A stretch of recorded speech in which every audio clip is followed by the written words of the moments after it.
ఈ కార్యక్రమానికి ముందుగా గౌరవాధ్యక్షుడు శ్రీ కరుణాకృష్ణ గారి దంపతిని వేదిక మీద అలంకరించవలసిందిగా కోరుతున్నాం. తదుపరి మా బ్రాహ్మణ సేవా సంఘం అధ్యక్షులు శ్రీ తణుకు రామకృష్ణ గారిని దంపతుల్ని ప్రారంభంగా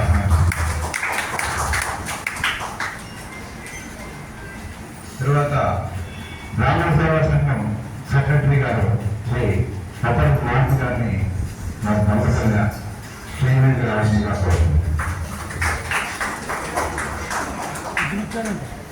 సభను ప్రారంభించవలసిందిగా అధ్యక్షులు స్వామి వీరి పంచాంగ శ్రవణకర్త బ్రహ్మశ్రీ జ్యోతిషుల ఆంజనేయ శర్మ సోమయానంద గారిని అలంకరించవలసిన పంచాంగ శ్రవణ కార్యక్రమకర్తగా దాన్ని సాధారణంగా తెలుస్తుంది.